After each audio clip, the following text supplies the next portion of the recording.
Sejam sempre bem-vindos, senhoras e senhores da terceira série do Paraná. É sempre uma alegria e uma honra recebê-los aqui. Abram a mochila, o caderno e a cabeça para a nossa aula de língua portuguesa. Eu sou o professor Antônio. Hoje estamos eu e a professora Cláudia dirigindo esta nave que vai navegar sobre as águas do vlog, minha gente.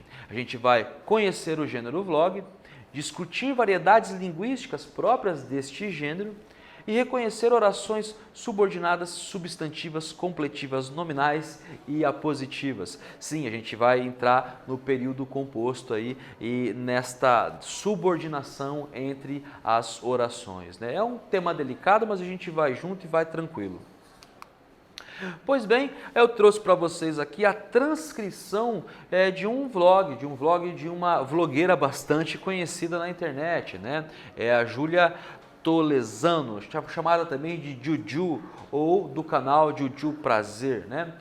Este vídeo em específico, este vlog em específico, leva o título de Menas. Olha que engraçado e que subversivo, né? Dentro da plataforma do YouTube, onde ela tem e hospeda o seu canal, ela abre o seu vídeo, né, com o título de um advérbio grafado de uma maneira errada, por assim dizer, né? Ou melhor dizendo, de uma maneira desviada do padrão. A gente vai perceber por que lendo esse texto. Volto a repetir, é a transcrição de um texto oral, né? É a tradução de um texto que foi falado originalmente para uma câmera, mas aqui está transcrito na sua modalidade escrita. Então vamos juntos, né? Hoje eu vou falar sobre uma coisa que me deixa muito irritada, porque hoje está sendo um dia irritante. Então eu resolvi homenageá-lo com uma coisa que me irrita. Existem pessoas no mundo que têm total domínio da língua portuguesa e existem outras pessoas que não têm total domínio da língua portuguesa.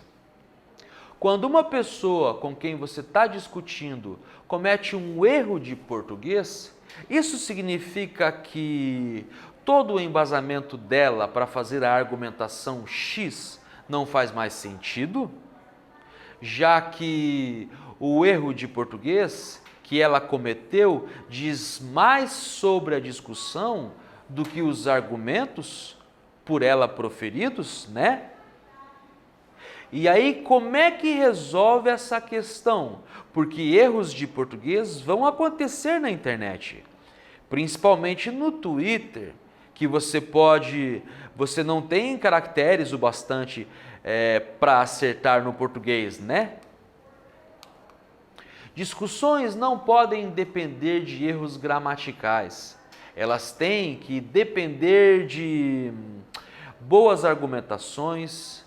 E boas argumentações podem ser feitas quando você usa C cedilha em lugares que era para ser 2S, ou quando você usa 2S em lugares que era para ser C cedilha, não é mesmo? Enfim, só um pensamento que anda me incomodando há um tempo já. E, né? Para que eu tenho um canal? Se não para usar as pessoas que me assistem para desabafar minhas angústias, né? Opa! Gente, esse é o texto escrito, né? Volto a repetir, é uma tradução, é uma transcrição. Ele foi originalmente gravado diante de uma câmera com áudio, né? É um vlog. A gente já vai definir logo mais para frente que gênero do discurso é esse, extremamente moderno, né? Que explodiu nos últimos 10 anos aí nas plataformas de vídeos da rede mundial de computadores. Mas primeiro vamos responder essa atividade 1. A proposta é a seguinte: com base no título, é possível imaginar sobre o que será tratado o texto, né? A partir do título, né? Tomando como referência a âncora analítica, o título, né? A Menas. É possível saber do que se trata o texto? Explique. É possível um falante ter total domínio de língua? E justifique. Essa é uma pergunta mais profunda, né? Ela se refere inclusive a todas as línguas naturais do mundo, né? O conflito descrito pela autora restringe-se à comunicação pela internet? Será que esse conflito, esse problema que ela reconheceu é uma exclusividade da rede mundial de computadores? Segundo o texto, quais estratégias revelam a falta de argumento das pessoas, né? Ela apresenta um argumento a favor dessa ideia, né? E quais são essas estratégias, né? Observem que na nossa iconografia à direita, na tela de vocês aí no ecrã, né? Nós temos a estilização de duas pessoas que conversam, né? Nós reconhecemos a sua silhueta num fundo azul, os balões de fala, né? A insinuação de um diálogo, né? E de fato isso pode nos ajudar a responder à atividade 1. Então respondam aí, eu já volto comentando com vocês o nosso gabarito.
Observe, minha gente, que a atividade 1 propunha, na verdade, 4 questões, né?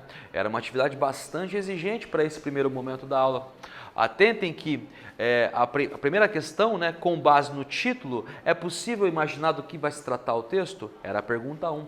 A 2, é possível um falante ter total domínio de língua? Observe que não é nem de língua portuguesa, é de língua, é uma questão inerente a todas as línguas naturais do mundo. O conflito descrito pela autora é exclusivo da internet? Era a questão 3. E a última questão, segundo o texto, quais estratégias revelam a falta de argumento das pessoas em uma discussão, em uma argumentação, né? Pois bem, sim, a ortografia, a troca de menos por menos é considerado um desvio normativo da fala, né? É o que a gente antigamente compreendia como erro. Hoje não, hoje a gente sabe que é um desvio formal da língua, né? Mas é uma variedade que existe, e se existe é porque a língua permite, e se a língua permite, não há nada de errado exatamente com a palavra, né? Tanto que ela encabeça o vlog, o texto da nossa vlogueira aí, né? Então, o tema a gente já pode imaginar que é o da ortografia, o da língua de um modo geral, né? Não, a língua apresenta diversas variedades e o falante domina somente algumas. Sim, de fato, minha gente, ninguém domina 100% nenhuma língua do mundo, né? Tanto que nós estamos aprendendo ao longo de nossa vida, né? Assimilando novas palavras, conhecendo novas estruturas, morfemas, outras opções sintáticas, né? Arranjos sintáticos da sentença, né? Tudo isso a gente vai assimilando, atualizando, como quem atualiza um aplicativo, neste caso, na nossa cabeça, né? É essa faculdade da linguagem que nós temos como espécie, né? Ninguém domina nenhuma língua 100%. Não, algumas variedades linguísticas são desqualificadas em diversas esferas. Isso é verdade, né? Algumas esferas discursivas, né? Alguns campos do discurso não admitem esses desvios, né? os condenam inclusive de modo até equivocado às vezes, né? Outras não, outras variedades do discurso não só assimilam, né, como também o encorajam, próprio das anedotas, das piadas, dos stand-ups, né, onde é permitido falar expressões mais corriqueiras, que não estão de acordo com a famosa, né, norma culta da língua portuguesa. E, finalmente, apontar os desvios da fala do outro como inviabilizadores da discussão, né? É esta a estratégia adotada pela Juju aqui neste caso, né? Dizer que desqualificar o argumento em função de um desvio de língua não é honesto e é contraproducente, né? Não se justifica. Pois bem, vocês têm aí, né, a figura da Juju, ela é bastante conhecida, já tem algumas participações também em outros canais do YouTube e também na TV, né? Eu não costumo seguir muito, né, mas acho uma referência interessante para todos vocês aí conhecerem e desconstruírem algumas ideias cristalizadas na cabeça de vocês aí, né? Ela, sem dúvida, apresenta umas visões muito interessantes para todos nós. Bom, agora sim, né, do ponto de vista teórico, conceitual, minha gente, o que é um vlog? Vlog é um videoblog, ou seja, um blog em formato de vídeo em que os autores falam sobre assuntos variados e depois hospedam os vídeos em sites.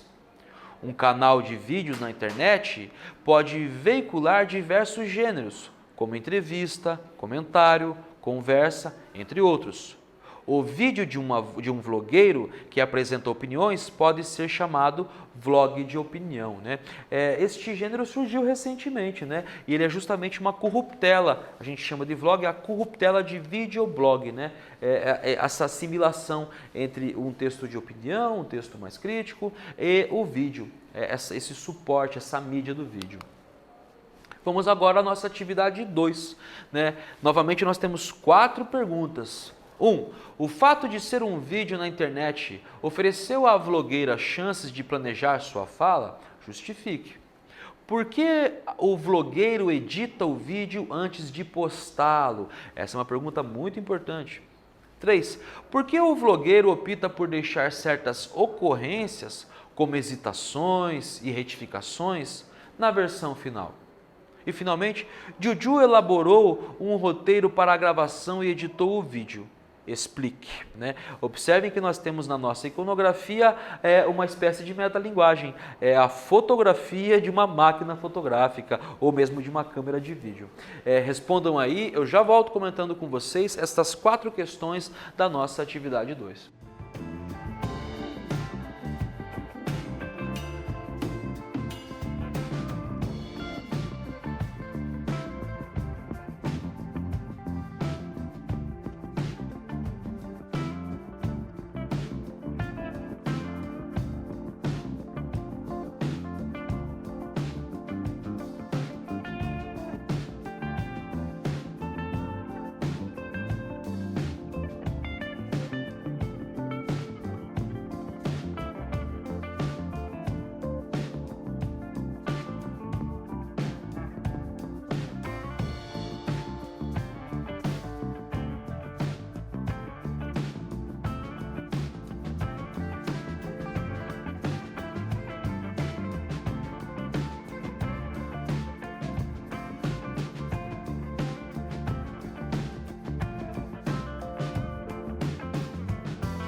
Vamos junto, minha gente. A atividade 2, então, trazia 4 questões, né, pontuais, partindo sempre daquele vlog da nossa querida Juju, né? Vamos lá, então. Sim, ela teve possibilidade de criar uma pauta sobre o que pretendia falar. Ao contrário do que parece, né, o efeito é o do espontâneo, mas não. Há sim um planejamento, um roteiro, sempre que os vlogueiros estão produzindo, né? Para eliminar partes que podem comprometer a fluência e melhor compreensão do texto, eles mantêm, inclusive, essas hesitações, né, ao longo da edição. Essas marcas do né, do próprias da oralidade, são mantidas no vlog, justamente para passar esse efeito de espontaneidade, né? A bem da verdade não é exatamente espontâneo. 3. Para passar certa informalidade, para aproximar o espectador, também é uma das ideias de seduzir, de enredar, de envolver o telespectador, o internauta, né? E sim, apesar da fala parecer espontânea, houve planejamento, sempre, né? Acredita-se aí que dentro dessas plataformas onde se hospedam esses vídeos, esses canais, os vídeos são espontâneos, né? Alguns até são, mas de um modo geral não, né? A partir do momento em que você liga uma câmera, já não estamos mais diante de um texto exatamente espontâneo, né? Você está filmando, logo você não fará um vídeo exatamente espontâneo.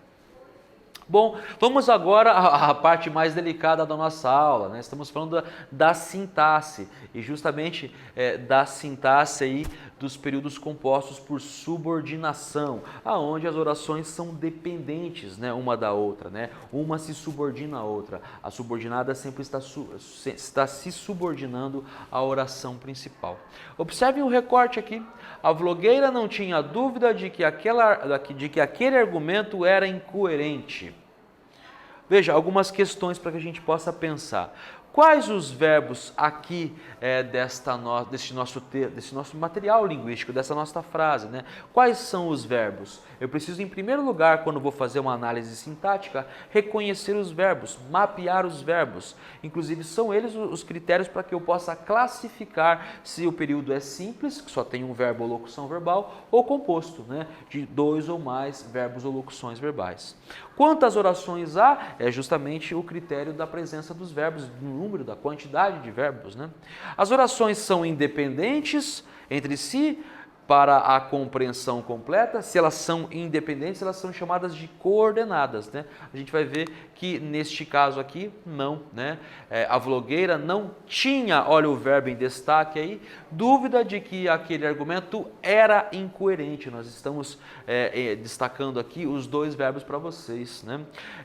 O fragmento sublinhado é justamente a oração. Oração subordinada, substantiva, completiva nominal. Ela exerce a função do complemento nominal da oração principal. A vlogueira não tinha dúvida. Dúvida do quê, né? Da incoerência daquilo. A gente pode reduzir, inclusive, essa frase ou essa oração.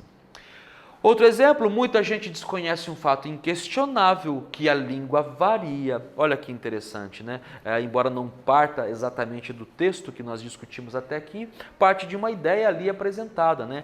A língua é um feixe de variações, a língua reflete e refrata a sociedade, né? A língua de fato varia, como tudo muda, né? O que de fato permanece é a mudança, inclusive na língua. As perguntas são as mesmas, o procedimento da sintaxe é sempre esse: quais os verbos? Quantas orações há? As orações são independentes entre si para a compreensão completa, né? Novamente, né, nós destacamos os verbos. Desconhecer a forma verbal é desconhece, variar a forma verbal é varia, né? Estão ali conjugados de acordo com a pessoa e o gênero e tudo mais, né? A oração principal é a que não vem sublinhada, né? O que vem sublinhado é justamente a oração subordinada substantiva apositiva, que exerce função de aposto nesse texto. Atentem à marca gráfica dos dois pontos. Quando ela aparece, geralmente nós estamos diante de uma oração subordinada substantiva apositiva. Pois bem, as orações que exercem função de complemento nominal recebem o nome de completivas nominais. As orações que exercem função de aposto recebem o nome de apositivas. Agora, nossa terceira atividade, localize os verbos, separe as orações e classifique-as como completivas nominais ou apositivas. 1. A vlogueira teve uma ideia, que discutissem em seu canal. 2. A jovem gostou da sugestão de que gravasse um vídeo. 3. Ela fez um único pedido, que sempre pudesse terminar uma discussão. E 4. Você tem a impressão de que o vlog será um sucesso? Respondam aí, eu já volto comentando com vocês o nosso gabarito.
Vamos junto, minha gente. São 4 questões, né? Pois bem, vamos diretamente ao ponto, né? Localize os verbos, separe as orações e classifique-as como completivas nominais ou apositivas. Eram apenas 2 opções, né? E observe que a atividade é de sintaxe, né? Para que a gente possa reconhecer a estrutura ali envolvida, né? A vlogueira teve uma ideia, que discutissem em seu canal. São 2 verbos, né? Nós temos o verbo ter e o verbo discutir, aqui conjugados, flexionados, né? E nós estamos diante de uma oração subordinada, substantiva, apositiva. Olha lá os 2 pontos, ó. Os 2 pontos são indicativos justamente do aposto. Neste caso, da oração substantiva, subordinada substantiva apositiva, que se realiza como um aposto, né? O 2, a jovem gostou da sugestão de que gravasse um vídeo. O verbo gostar e o verbo gravar, novamente conjugados, né? E aqui sim, nós estamos diante de uma oração subordinada substantiva, completiva nominal. O que está ali sublinhado é justamente a oração que exerce a função de complemento nominal da oração principal. A mesma coisa acontece aqui na questão 3. Ela fez um único pedido, que sempre pudesse terminar uma discussão, né? Veja, a forma verbal fez vem do verbo fazer e aqui, ao contrário do que parece, não são 2 verbos. Pudesse terminar é uma locução verbal. São 2 verbos interagindo com o valor sintático e semântico de apenas um. É isso que a gente chama de locução verbal, né? Novamente os 2 pontos, instaurando o aposto, inaugurando essa função do aposto realizada pela oração subordinada substantiva apositiva. E o último caso, você tem a impressão de que o vlog será um sucesso? Né? Nós temos o verbo ter e o verbo ser aqui flexionados, conjugados, e o que nós temos, o fragmento que está sublinhado é a oração subordinada substantiva completiva nominal, que exerce a função de complemento nominal para a oração principal, que é você tem a impressão, tá bom? Gente, era só para finalizar, né, retomando aqui, o vlog é um vídeo publicado na internet sobre temas diversos e que busca a aproximação da espontaneidade na fala, né? Esse é um dos principais efeitos estrategicamente produzidos pelos vlogueiros. E também vimos que as orações subordinadas substantivas completivas nominais e apositivas ocupam a função de complemento nominal e aposto, respectivamente. Gente, era isso. Eu me despeço de vocês com um abraço sempre carinhoso. A gente se fala logo mais.